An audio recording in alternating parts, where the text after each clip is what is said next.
Come on. There we are.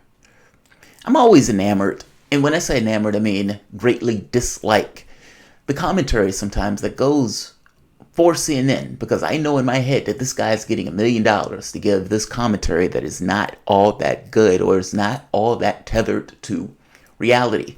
Chris Cuomo is one of those people on CNN that has just given a bit of commentary that I find to be outright, utterly ludicrous and tone deaf, and is given from a bubble of a 1%er that doesn't understand why people are freaking out and the reason that Donald Trump is in that office. I would like to show Chris Cuomo's, I guess you can call it monologue, and I would like to explain why the defects in the thinking that allowed this monologue to take place. Essentially, people are stupid. Donald Trump calls people bad names. And so you can't push for things like Medicare for All. It's too complicated. That's not why Trump won, Chris. Welcome to the soapbox.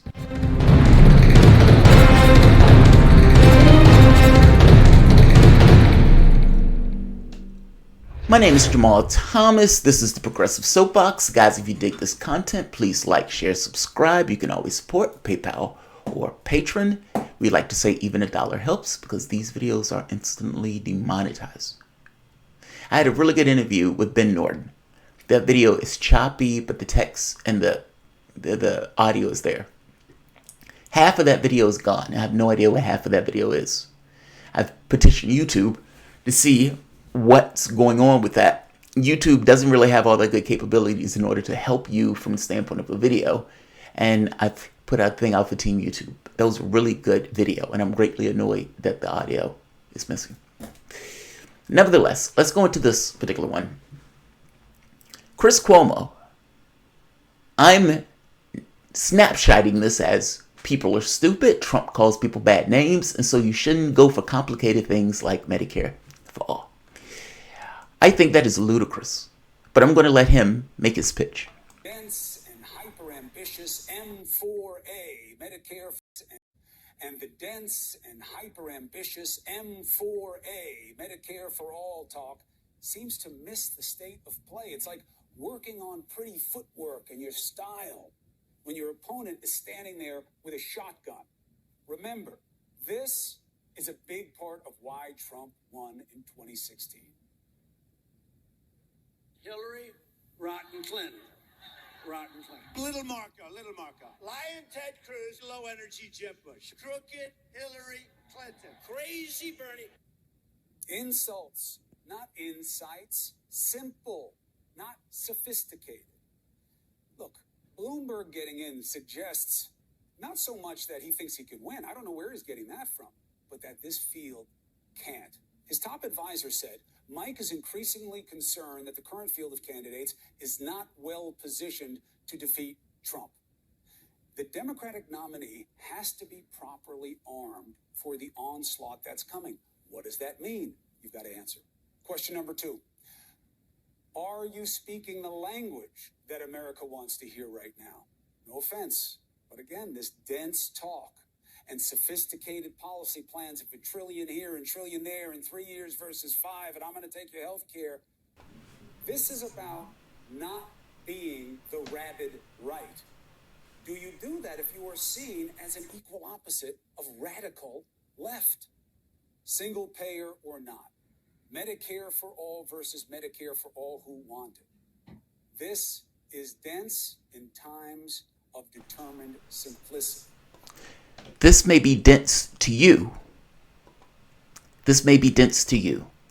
But I think the American public is smarter than that.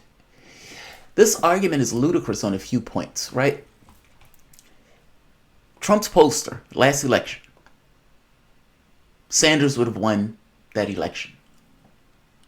Sanders would have won. You know what's changed between Sanders and this election? Nothing. His policies are fundamentally the same. CNN may go around dumbing down its audience, but its audience does have the capacity to understand basic things like, I'm going to expand your health care and that guy's going to take it away. There are a few points. 1, this notion that Trump insulted people and that's why he won.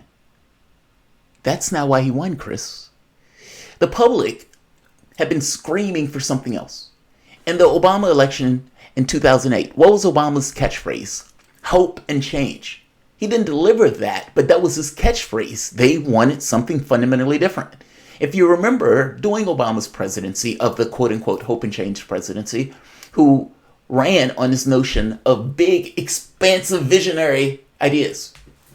That is not what he did. If you remember during that time period, there was an Occupy Wall Street that put this notion of a 1% on the map. The public is getting across to you what the public wants. And what it wanted was something fundamentally different than the status quo politician that was there prior. That they accepted was out of touch with their wants. You stuck them with a potential of Trump versus status quo in an election period that was non-status quo. It had nothing to do with Trump insults. Another candidate there would have won that race, particularly if that candidate was Sanders. My point is, from your bubble of a 1%, where your needs are for the most part intact, and I'm not necessarily saying that you don't have any needs or anything like that, you're a person, but I am making the point from a class standpoint.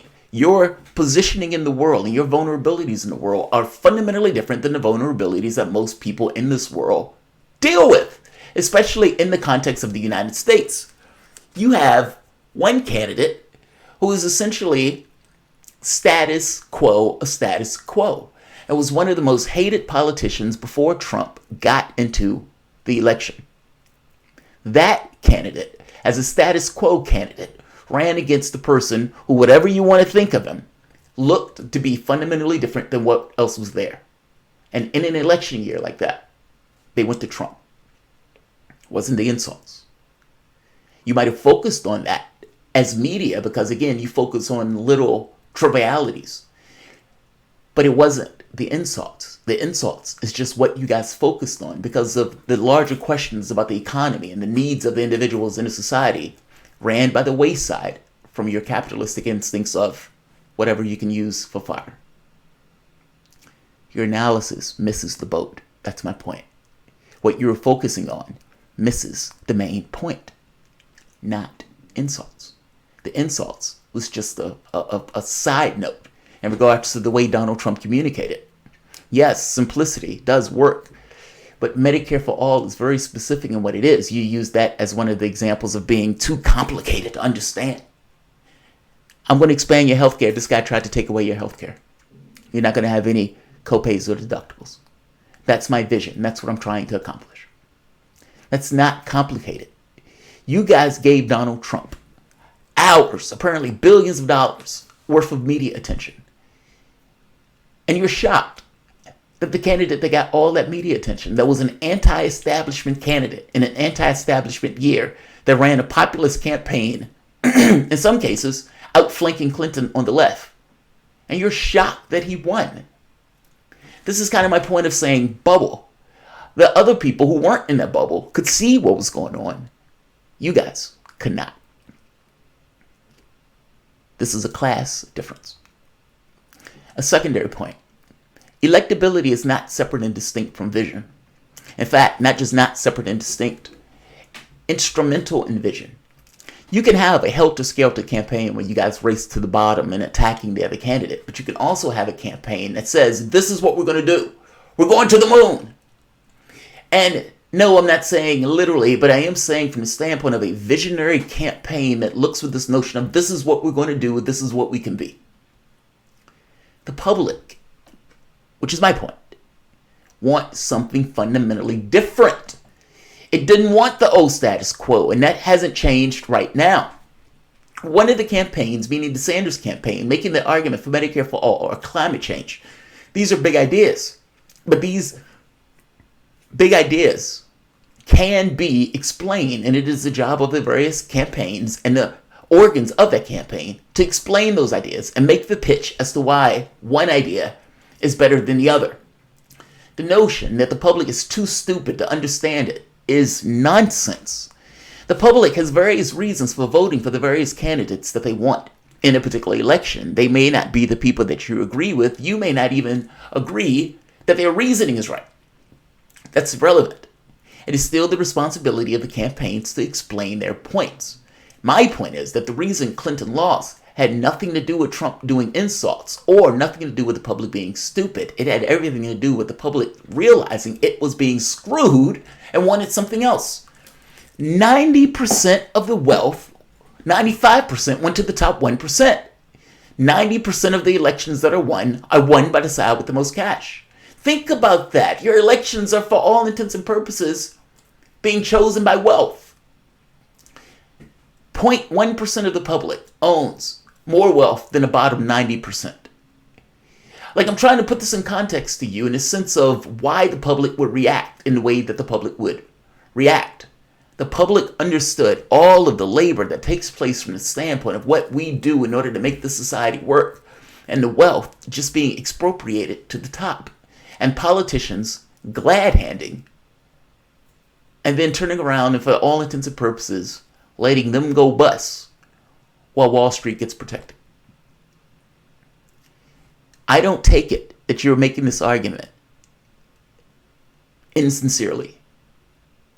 I do take it that you're making this argument from the standpoint of a bubble of class, and that with the other needs being met, the focus and the things that you pay most attention to are the things that matter the least.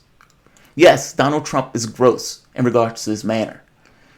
From the standpoint of how he's governed, though, he's governed as a right-winger.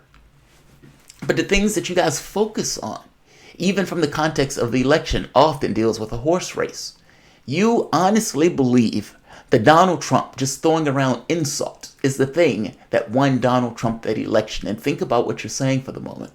While he was on the campaign trail with this slogan, bring American or make America great again, or even arguments of the economy, when Hillary Clinton spent most of her time just talking about him. The pivotal point in this election was that the public wanted something fundamentally different. And that will also be the pivotal point in this election.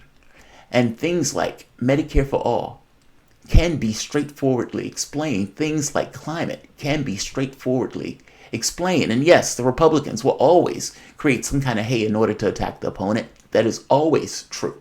And Donald Trump will use his names. That is also going to be true. The question becomes, who is the candidate that is best suited to deal with that? By the way, Bloomberg didn't get into the race, Chris, because Bloomberg, thought he could win. I don't know if he thought he could win or not. And it's not even because he didn't think anybody was best positioned to beat Trump. He didn't think anyone was best positioned to beat Trump and attend to the needs of the billionaire class. That's what Bloomberg getting into the race about. You have a billionaire who's in the White House. You have another billionaire, Tom Steyer, who bought his way into the race. You have another billionaire who is now trying to buy his way into the race. What's the problem here, Chris? Your elections, the fraud that is our political system, and that political system works for the interests of the public, is being ripped off. The oligarchic class that pushes this country is being shown for what it is. What the public wants in regards to their elections amounts to statistical noise in that Princeton study. What does get acknowledged are the people who, with means, the moneyed interests. The public itself is being made aware of that. They're angry at that. And they're reacting to that. Yes, the public chose Trump in this because there was no left-wing alternative to Trump. And I know in your bubble, you think Hillary Clinton is on the left. The public doesn't think that. The public doesn't think that. They don't buy that at all. My point here, Chris, is that the issue here wasn't that Trump said bad names. The issue here wasn't that the public was stupid and couldn't understand big concepts. I would argue to you that the issue here was that the public wanted something fundamentally different and that the political class was not offering that, and ultimately thrusted Hillary Clinton upon the public in a way that made it come across as if she believed that the public should have bestowed her this honor of the presidency as opposed to her winning it. For fuck's sake, she didn't even go to Wisconsin. Didn't even go to Wisconsin. The public, for the most part, agrees with many of the concepts that Sanders is pushing. These concepts are no longer radical. These concepts can be explained. And considering that the public wants something fundamentally different, I would put to you that with the polling, showing that the public is on board for increases in taxes, on board for Medicare for All, or the very basic government-run healthcare plan. It's on board for taking action on climate and for less war. These policies are popular. These policies are no longer radical.